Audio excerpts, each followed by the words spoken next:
Como agir diante de alguém sob possessão demoníaca? Os demônios são seres espirituais, anjos caídos, que se afastaram de Deus a fim de ter contato inapropriado com os humanos. O livro de Gênesis nos conta que alguns anjos se materializaram em corpos carnais e vieram à terra para usufruir dos prazeres humanos. Gênesis 6:2 nos diz: Os filhos do verdadeiro Deus perceberam que as filhas dos homens eram bonitas, e eles tomaram como esposas todas as que escolheram. O Códice Alexandrino, um manuscrito da Septuaginta do V século, verte a expressão filhos do verdadeiro Deus por anjos. Os filhos espirituais de Deus não podem sentir o prazer humano do sexo, paixão, comida e bebida. Portanto, alguns deles ficaram curiosos quanto aos prazeres humanos e quiseram vivenciá-los. Os anjos caídos conheceram a paixão, um sentimento puramente humano. Eles se apaixonaram por mulheres. Eles sentiram todos os prazeres humanos e gostaram muito de tudo que vivenciaram. No dilúvio, porém, a situação os obrigou a abandonarem seus corpos materializados. Após isso, Deus os lançou à condição do Tártaro, impedindo que voltassem a se materializar. Os anjos caídos sentem saudades de suas esposas, da paixão, do comer e do beber. É por isso que quando um médium espírita está sob possessão, ele geralmente quer fazer sexo, comer e beber, exatamente aquilo que os anjos caídos vieram fazer na Terra.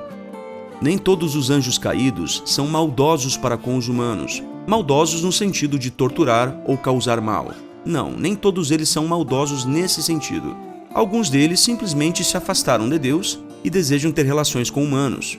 É por isso que em alguns centros espíritas há curas espirituais, onde uma entidade espiritual age em prol daqueles que lhe agradam.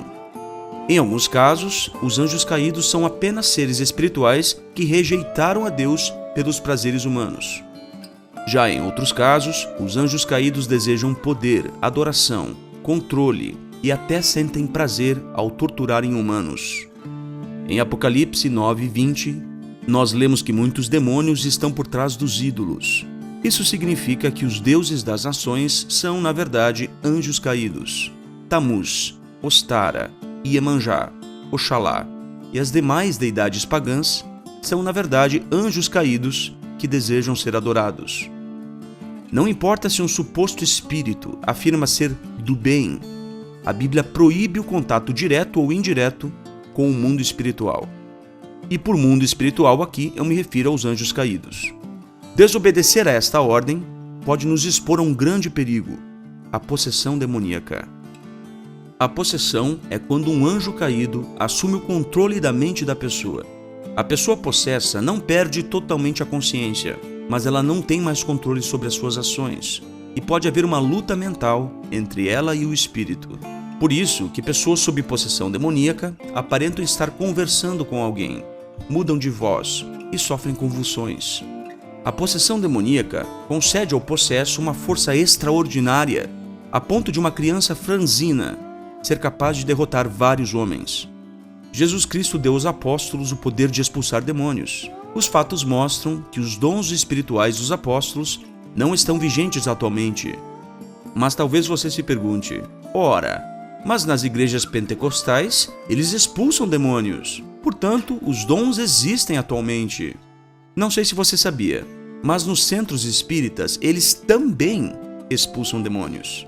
Então eu pergunto, será que Jesus está usando médiuns espíritas para expulsar demônios? É claro que não. A mediunidade é deplorável na teologia cristã. Ora, então como os médiuns espíritas expulsam demônios, sendo que nem ao menos fazem isso ou alegam fazer em nome de Jesus?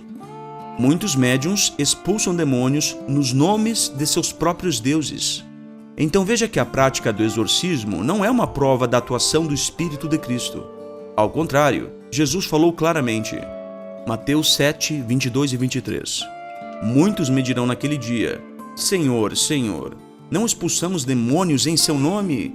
Mas eu lhes declararei então, nunca os conheci, afastem-se de mim. Veja que Jesus deixou claro que haveria falsos exorcismos que enganariam muitas pessoas. Nesse ponto, talvez surja a pergunta: como agir diante de alguém sob possessão demoníaca? Cada caso é um caso, e você deve ter maturidade para analisar a situação. Digamos que você esteja dirigindo um estudo bíblico a um espírita, e durante o estudo um espírito se aposse dele. O que fazer? Os seguintes passos podem ser de ajuda. 1. Por mais difícil que seja, não tema. Mantenha a calma e ore a Jeová. Se você é um servo fiel e batizado, esteja certo de que nenhum dano lhe será causado, pois o anjo de Jeová acampa ao redor dos que o temem, e ele o socorre. Salmo 34:7. 2. Não se mexa e não toque na pessoa. Continue no mesmo lugar. 3. Não enfrente o espírito. Ele é mais forte que você. Continue tentando falar com a pessoa, chamando-a pelo nome. Não dirija a palavra ao espírito. 4. Se o espírito provocar uma convulsão ou tentar machucar a pessoa, tire de perto dela os objetos que poderiam machucá-la. Talvez poderá colocar uma almofada ou um travesseiro sobre a cabeça dela, caso o espírito jogue-a ao chão. 5. Se a crise não parar, retire-se do local e volte em outra ocasião. 6. Então, em outra ocasião, converse com a pessoa e lhe explique que a existência de amuletos, ídolos e coisas oferecidas a entidades espirituais são uma porta aberta para a possessão demoníaca. O mesmo se dá com filmes, livros e músicas que destacam o demonismo. A Bíblia diz: muitos dos que tinham se tornado crentes vinham para confessar e declarar abertamente as suas práticas. Na verdade, um bom número dos que haviam praticado artes mágicas juntaram seus livros e os queimaram diante de todos.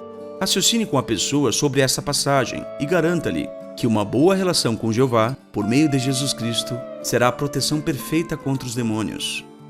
Por fim, eu vou ler em partes uma experiência muito edificante que mostra a proteção real que Jeová dá ao seu povo. Você pode ler na íntegra a biografia de Edwina Apazon, em A Sentinela, de 15 de janeiro de 1981, páginas 11 a 16. Essa irmã conta que seus ancestrais eram escravos fugitivos de plantações de café no Suriname e que formavam a tribo Alcaner. Os escravos praticavam um tipo de adoração de demônios e atribuíam a fuga bem-sucedida a entidades espirituais. A comunidade em que essa irmã cresceu era repleta de crenças e práticas religiosas que envolviam a adoração de demônios. Com o tempo, essa irmã aprendeu a verdade, e depois o marido dela e vários filhos também. Até mesmo uma médium espírita da comunidade se tornou testemunha de Jeová. A partir de agora, seguem-se as palavras da irmã. Em 1972, certo homem ficou possesso de demônio, um espírito aparentemente mais poderoso do que o de Grangado, um demônio reverenciado pela comunidade. Com poder mágico, este homem matava qualquer um que se lhe opusesse, usando seu bastão mágico como um revólver.